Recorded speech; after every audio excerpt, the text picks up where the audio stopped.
Bonjour, je m'appelle Aurélie, je suis membre de l'Église de Rouen et je suis ravie d'être ici aujourd'hui pour vous partager un petit peu de ce que la parole de Dieu a mis sur mon cœur.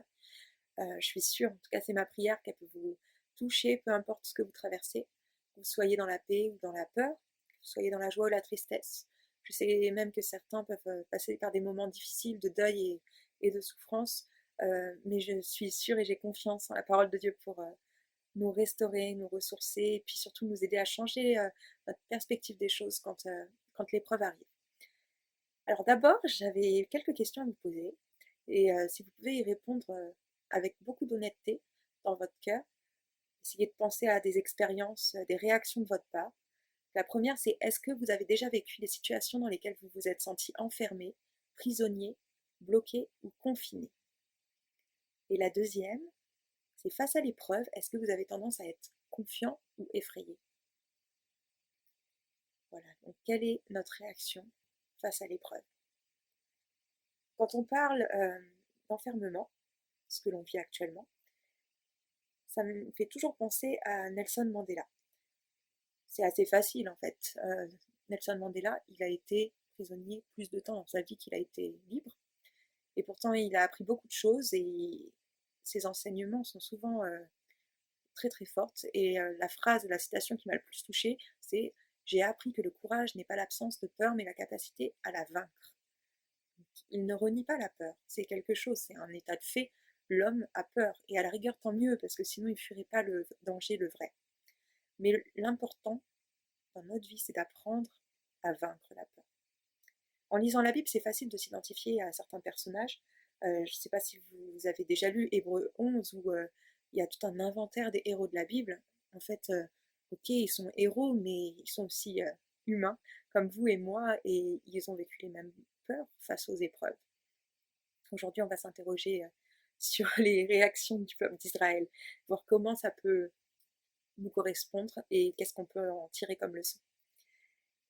La situation qu'on vit actuellement me fait en effet penser à Israël dans le désert et même au diplôme d'Égypte. C'est facile d'imaginer qu'une pandémie, c'est comme une plaie. Ça fait mal et c'est l'hécatombe. Il y a des gens qui meurent en masse en ce moment et c'est impressionnant, ça fait peur. Et il faut gérer la crise dans les médias, mais il faut penser aussi au long terme. Comment on va sortir de cette situation? Dans quel état? Avec quelle énergie? Avec quelles ressources? C'est autant de questions qu'on a tous et c'est légitime. Alors du coup, on va puiser nos réponses dans la Bible ensemble. Je vous invite à lire Exode 14 et on va voir les 12 premiers versets. Le Seigneur dit à Moïse, ordonne aux Israélites de revenir camper près de Pi-Hahiroth, entre Migdol et la mer. C'est là que vous installerez votre camp, en face de Baal-Séphon, près de la mer. Le Pharaon pensera que vous errez tous affolés dans cette région prisonniers du désert. Je le pousserai à s'obstiner et il vous poursuivra. Alors je manifesterai ma gloire en l'écrasant, lui et toutes ses troupes.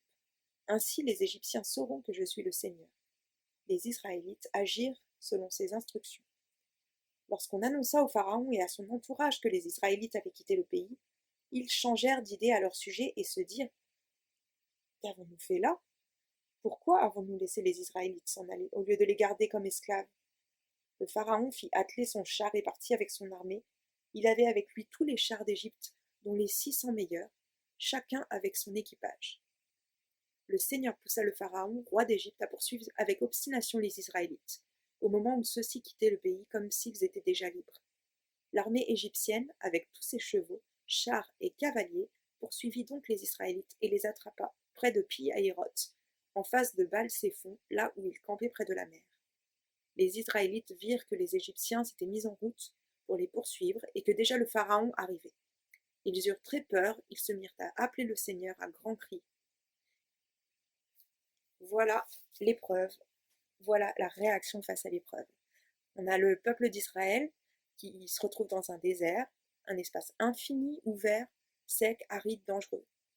Un lieu de faim, un lieu de soif. Il vient de sortir de l'esclavage, et finalement, comme le décrit Pharaon au verset 3, ils sont affolés et ils sont enfermés, prisonniers du désert. En fait, dans ma représentation du désert, j'imagine pas qu'il y ait des murs, j'imagine pas que ce soit une prison, j'imagine pas qu'il y ait des limites et des frontières. Et pourtant, là, le pharaon pense que le désert les enferme. Le peuple est prisonnier dans cette étendue sans horizon. Il passe d'une prison, l'esclavage, à une autre, l'errance. Et là, le choix se place devant eux. Soit il faut avoir peur, réagir avec peur, soit il faut apprendre à avoir confiance. Je pense que c'est l'essentiel en fait, c'est la clé. Quand on est dans l'épreuve, il faut apprendre à avoir confiance. Mais sans épreuve, on ne peut pas le savoir, on ne peut pas l'expérimenter, on ne peut pas se dire ah, j'ai confiance. Le peuple français, il doit un peu avoir les gènes d'Israélites dans le sang. Je sais pas, c'est dans les gènes, notre premier réflexe, c'est de râler et c'est de nous plaindre. Aujourd'hui, on est enfermé dans nos maisons, on est enfermé dans nos appartements, on ne peut pas aller au travail ou au contraire, on est obligé d'aller travailler. Quelle que soit notre situation, en fait, nos libertés, elles sont réduites. On en souffre, pour être honnête. Mais Israël aussi, c'était la même chose. On n'a pas les troupes des Égyptiens à nos trousses, hein, bien sûr, mais il y a un virus, et c'est sérieux. Il fait énormément de victimes. C'est un ennemi qu'on ne connaît pas, on ne maîtrise pas, et on ne sait pas pour combien de temps ça va durer. Et ça, c'est un désert, un vrai désert.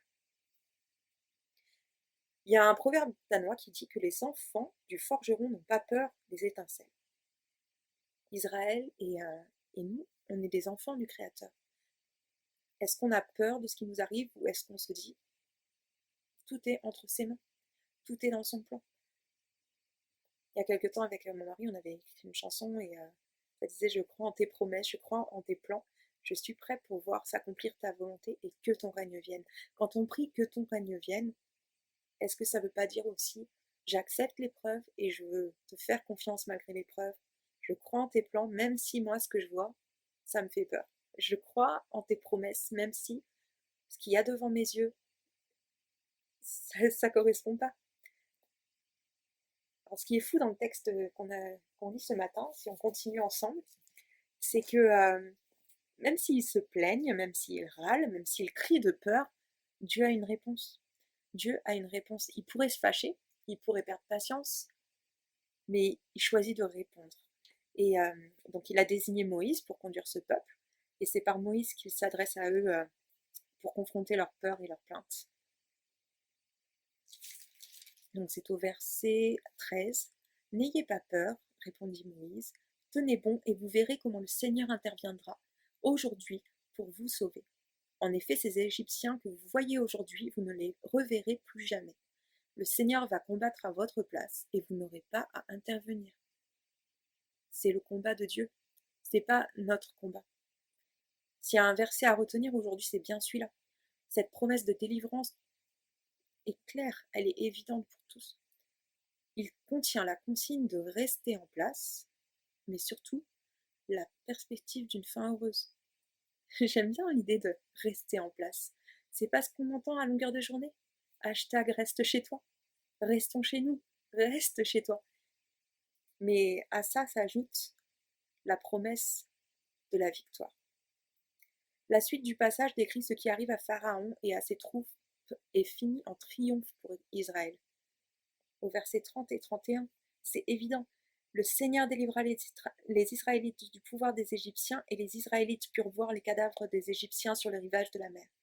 Les Israélites virent avec quelle puissance le Seigneur était intervenu contre l'Égypte. C'est pourquoi ils reconnurent son autorité. Ils mirent leur confiance en lui et en son serviteur Moïse. Il a fallu cette épreuve, la fuite avec les Égyptiens derrière, pour se dire ok, je reconnais ton autorité, Dieu, et je mets ma confiance en toi, et puis au leader que tu as placé. Si on voulait faire des parallèles, c'est assez simple. Dans l'Ancien Testament, il y a plusieurs récits qui nous parlent d'enfermement. Est-ce que vous vous rappelez de Joseph? Joseph, il a été enfermé dans une citerne, il était un peu déjà isolé dans sa fratrie, un peu seul. Et puis ensuite, il a été enfermé dans une prison. Jonas, lui aussi, il a été enfermé dans un poisson. Dans le Nouveau Testament, on connaît tous l'histoire de Paul, qui a été enfermé en prison aussi. Et puis Jésus, si on pense à Jésus, la semaine prochaine, on va fêter Pâques. Jésus, il est mort et il est resté 3 jours dans un tombeau. Aujourd'hui, il est bon de réfléchir à notre prison, de l'identifier, de se dire, ok, c'est quoi ma prison? Parce que le désert, en fait, il n'a pas de mur. Il n'y a pas besoin de décision gouvernementale de confinement pour qu'on se sente isolé, pour qu'on se sente seul, pour qu'on se sente emprisonné. Mais qu'est-ce qu'on peut apprendre dans notre désert? Qu'est-ce qu'on peut tirer comme leçon de ce temps de confinement qu'on a?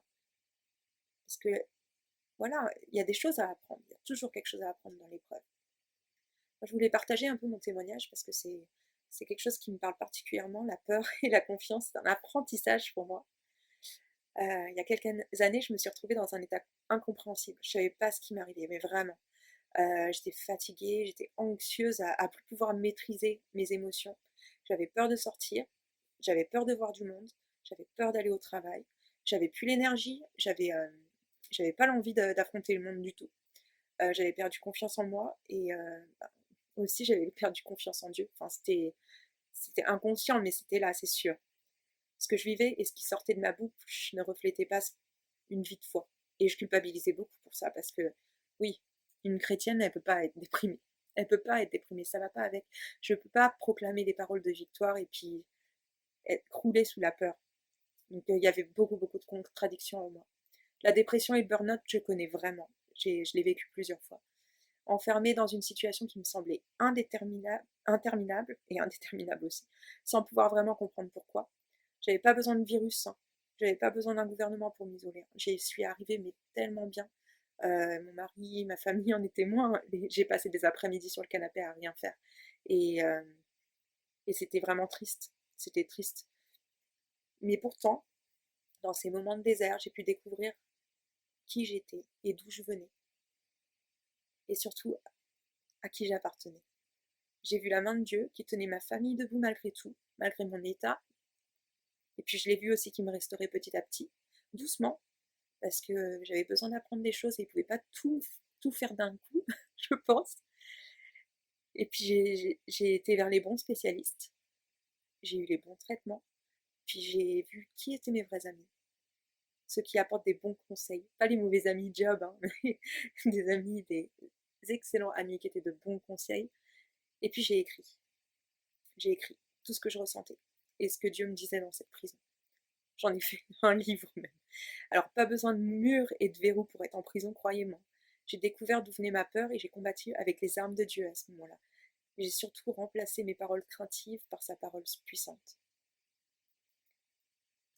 Le peuple est resté 40 ans dans le désert. 40 ans, dans la Bible, c'est le chiffre de l'épreuve. J'aime beaucoup le verset d'1 Pierre 1,17 qui dit que notre foi est beaucoup plus précieuse que l'or.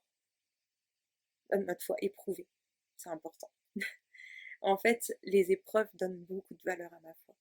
J'aime croire que le peuple d'Israël, malgré les circonstances qui l'ont mené à douter, à avoir peur, à se rebeller parfois, il a appris des choses. Et il est sorti du désert avec plus de foi et de confiance qu'au début. Bon, même si certains sont jamais vraiment sortis du désert, parce qu'à la fin, Moïse n'est pas allé en terre promise, ont-ils appris de l'épreuve? Et moi, qu'est-ce que je peux apprendre? Il y a un proverbe russe qui dit: quand on tombe dans l'eau, la pluie ne fait plus peur. Il y en a qui ont marché sur l'eau, tellement ils étaient confiants. En fait, on peut puiser notre confiance juste dans les expériences qu'on a. La confiance, c'est pas quelque chose d'acquis, c'est pas quelque chose d'inné qui est là et tant mieux. Non, non, c'est quelque chose que l'épreuve nous apprend à construire au fur et à mesure. Et notre foi, elle n'a pas de valeur vraiment s'il n'y a pas l'épreuve, c'est sûr. Et quand on demande à Dieu, ça je l'ai appris souvent à mes dépens, mais quand on demande à Dieu de d'augmenter notre foi, on demande à Dieu l'épreuve, c'est sûr, c'est évident. Un jour, quand j'étais en entretien avec un pasteur, j'avais vraiment les yeux fatigués, je ne devais pas être dans un super état, j'étais vidé toute mon énergie, j'ai entendu ces mots, et après, je me suis dit, franchement, là, je dois déjà vivre la situation présente, et après quoi? Je ne voyais déjà pas demain, alors je ne voyais pas comment je pouvais gérer l'épreuve suivante. Et pourtant, et pourtant, après coup, je me dis qu'il avait raison, qu'il fallait que j'apprenne des choses dans cette épreuve. Il fallait que je sois consciente que ça allait m'apporter quelque chose et que je tire des leçons de ce que je vivais, de mes réactions. L'important, c'est pas l'issue de l'épreuve, l'important, c'est la manière dont on la vit. Israël a découvert la provision de Dieu pendant les 40 ans. Il a découvert que Dieu était celui qui envoyait la manne, qui faisait jaillir l'eau des rochers. Il a découvert aussi que Dieu était celui qui guérit. Je ne sais pas si vous vous rappelez le passage avec le serpent d'airain. Je vous invite vraiment à relire l'Exode et tout le parcours d'Israël dans le désert, voir comment Dieu est intervenu à différentes reprises. Franchement, c'est puissant pour nos vies. Israël a été aussi repris à plusieurs reprises. C'est pas parce que là, Moïse leur dit n'ayez pas peur qu'à d'autres occasions, il a été dans le même sens. Non, à certains moments, Dieu s'est fâché. Moïse s'est fâché quand il a interrompu le peuple avec le veau d'or. Israël a été sauvé et délivré loin des Égyptiens. Israël a appris à louer aussi dans l'épreuve. Le premier psaume de la Bible, c'est Exode 15. On va le lire ensemble parce que c'est quand même fou de voir qu'est-ce qu'on peut dire et proclamer dans l'épreuve. Je veux chanter en l'honneur du Seigneur. Il a remporté une victoire éclatante. Il a jeté à la mer chevaux et cavaliers. Ma grande force, c'est le Seigneur. Il est venu à mon secours. Il est mon Dieu. Je le louerai. Il est le Dieu de mon Père. Je proclamerai sa grandeur. Le Seigneur est le héros des combats. Il mérite bien son nom. Le Seigneur. Il a jeté à la mer les chars et les troupes du Pharaon. Les meilleurs officiers égyptiens se sont noyés dans la mer des roseaux. Ils ont coulé au fond comme des pierres, et les flots les ont recouverts. Seigneur, quelle force dans ta main droite! C'est elle qui met les ennemis en pièces. Que ta grandeur est impressionnante. Elle renverse tes adversaires. Si tu déchaînes le feu de ta colère, ils sont brûlés comme un tas de paille, etc., etc. Donc, juste dans le 14, ils entrent dans l'épreuve, et dans le 15, ils commencent à louer Dieu. C'est quand même fort, et c'est ce que nous devrions tous vivre. Le premier psaume, c'est un de... Il y a un marque-page dans ma Bible sur ce premier psaume. Le peuple est sorti de l'épreuve, et il en a connu d'autres après, sous la direction de Josué. Vous savez, à un moment, il rentre dans la terre promise, mais la façon dont il s'accapare de la terre promise n'est pas si facile. C'est en soi aussi une épreuve. Donc, est-ce qu'ils vont la vivre de manière différente? Est-ce que le voyage de Josué sera plus facile que celui de Moïse? Il sera certainement différent. Alors, on va reprendre ensemble juste Exode 14 et se rappeler qu'à la fin, quand même, c'est Dieu qui gagne. Ainsi, ce jour-là, le Seigneur délivra les Israélites du pouvoir des Égyptiens, et les Israélites purent voir les cadavres des Égyptiens sur le rivage de la mer. Les Israélites virent avec quelle puissance le Seigneur était intervenu contre l'Égypte. C'est pourquoi ils reconnurent son autorité, ils mirent leur confiance en lui et en son serviteur Moïse. Comment parler du salut et de la délivrance que le peuple a vécu là, sans parler de l'œuvre de Jésus sur la croix? On arrive à Pâques dans quelques jours, et c'est vraiment ce qu'on va célébrer, c'est vraiment ce qu'on va se rappeler, remémorer. Et d'ailleurs, la Pâques, ça a un sens par rapport à cette délivrance de l'esclavage et de l'Égypte. En fait, Jésus, il a vaincu toutes nos peurs, il a vaincu toutes nos frayeurs. Celui qui te sauve, il a dit dans Jean 16, 33, « Je vous ai dit ces choses afin que vous ayez la paix en moi. Vous aurez des tribulations dans le monde, mais prenez courage, j'ai vaincu le monde. » En fait, on peut vivre libre, malgré les prisons qu'on dresse autour de nous, malgré le confinement là, actuel, malgré nos situations qui nous bloquent. On peut vivre malgré tout la liberté de Dieu. Dans le désert, on peut vivre cette paix est plus grande que celle que garantissent les autorités. Elle ne concerne pas que nos corps et nos consciences. Nos âmes peuvent être libérées de la peur par sa grâce. Je vous invite juste à prier pour demander à Dieu de vous éclairer sur vos prisons, vous aider à discerner quelles sont vos prisons, et vous aider à vivre libre, pour être plus confiant. Vous aider aussi à apprendre des épreuves que vous traversez. Seigneur, je te remercie pour ta parole qui est vivante, Seigneur. Merci parce que tu es source de paix, tu es source de joie, tu es source de liberté. Peu importe les circonstances qu'on traverse, tu sais toutes choses, et tu sais surtout ce qu'on doit apprendre dans ces moments, Seigneur. Je te remercie parce que tu as sauvé Israël de l'Égypte, de l'esclavage, mais tu l'as sauvé aussi de ses peurs et de ses doutes, Seigneur. Merci parce que ceux qui ont eu confiance en toi sont entrés dans la terre promise. Et Seigneur, c'est ma prière pour nous aujourd'hui, que tu puisses nous aider à entrer dans la terre promise avec un regard différent sur les épreuves, Seigneur. Je te prie vraiment d'éclairer nos cœurs, qu'on puisse discerner les prisons qu'on a dressées autour de nous. Et je te demande de nous donner les clés et de nous permettre d'ouvrir, Seigneur Jésus, les grilles de la prison, comme tu as fait avec Paul et Silas, Seigneur. Viens ouvrir notre prison. Aide-nous à sortir, à ne pas rester enfermés dans des difficultés que tu nous as enlevées, Seigneur. Et une dernière chose, je te demande de nous aider à te louer, peu importe nos circonstances, Seigneur. Peu importe notre épreuve, reconnaître que tu es l'autorité, que tu es le Dieu qui décide, qui est souverain, et que tout est dans ta main, Seigneur.